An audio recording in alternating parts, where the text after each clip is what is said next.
سلام الإخوان، مرحبا بكم في قناة أرايل بليس. بعد القرار الفرنسي دينامية ملف الصحراء تخترق دول الشمال الأوروبي. على بعد أيام قليلة من خروج فرنسا بموقف تاريخي عبرت من خلاله عن تأييدها المطلق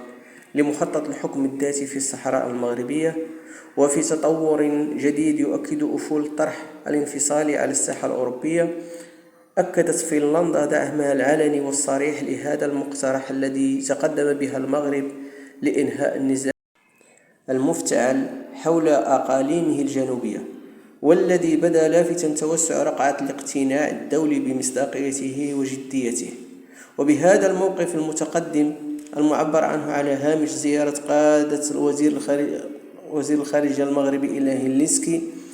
تكون بذلك فنلندا قد طورت من مواقفها تماشيا مع الدينامية الدولية التي تشهدها قضية الصحراء، متجاوزة بذلك مواقفها الكلاسيكية التي كانت تكتفي من خلالها بدعم الجهود الأممية في هذا الملف،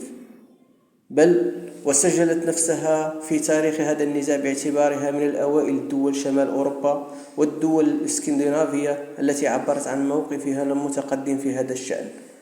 وهو ما من شأنه بكل تأكيد أن يعطي دفعة قوية للعلاقات المغربية الفنلندية على جميع المستويات. وبالحديث عن تبعات وآثار هذا الموقف الفنلندي الجديد، فلا بد من استحضار عضوية هذا البلد في الاتحاد الأوروبي، مع ما يعنيه ذلك من تقوية لطرح الرباط وموقفه داخل هذا التكتل القاري،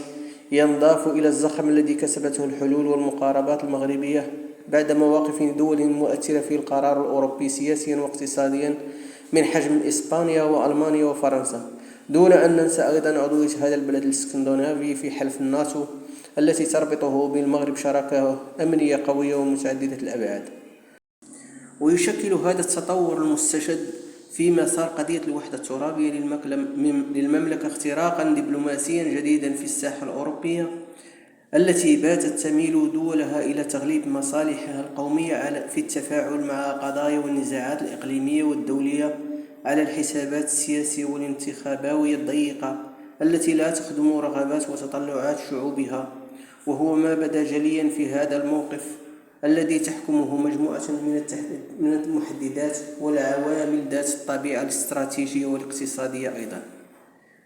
في هذا السياق، وبالعودة إلى نص البيان المشترك الصادر على هامش لقاء وزير الخارجية المغربي ونظيره الفنلندي اليوم الثلاثاء، أكد البلدان عزمهم الارتقاء بعلاقاتهما الاقتصادية والتجارية، كما حدد مجموعة من المجالات التي ستشكل مجالا للتعاون في المستقبل على غرار إنتاج الهيدروجين الأخضر، دون أن تفوت هلسنكي أن ترحب بمختلف المبادرات التي أطلقها العاهل المغربي لتعزيز السلام والتنمية في القارة الإفريقية، التي اعتبر الطرفان أن المغرب يعد بوابة بينها وبين القارة الأوروبية، إذ عبرت المملكة في هذا الصدد عن استعدادها للمساهمة في تنفيذ الاستراتيجية الفنلندية في إفريقيا، سواء على المستوى الثنائي أو من خلال تعاون متعدد الأطراف مع بلدان القارة. ومما لا شك فيه أن حجم التحديات الاقتصادية والبيئية الكبرى التي يواجهها العالم باتت تفرض على جميع الدول الأوروبية، ومن ضمنها فنلندا إعادة رسم معالم سياستها الاقتصادية والانفتاح على أسواق جديدة، أهمها أسواق إفريقيا التي خبر المغرب دروبها وتحدياتها، وباتت تبعا لذاك مرجعا إقليميا ودوليا على هذا المستوى. وهذا ما يبدو أن فنلندا فهمته، ولكنها فهمت قبل ذلك أن التقارب مع المغرب والاستفادة من الفرص التي يوفرها سواء داخليا أو في مجال نفوذه الحيوي لا يمكن أن يمر إلا عبر بوابة الصحراء. هي إذن لغة المصالح والندية تتغلب على لغة التشدد الأعمى في المواقف والتشبث بخيارات خارج آيات رهانات أو فكر استراتيجي رصين، وهو إذن هدف آخر سجله المغرب في مرمى أعداء وحدته الترابية الذين يدعمون التوجهات الانفصالية التي بدأت تتآكل من إفريقيا إلى أمريكا مرورا بآسيا وأوروبا، دون أن يراد لحامليها وداعميها أن يراجعوا مواقفهم سياساتهم التي لم تثمر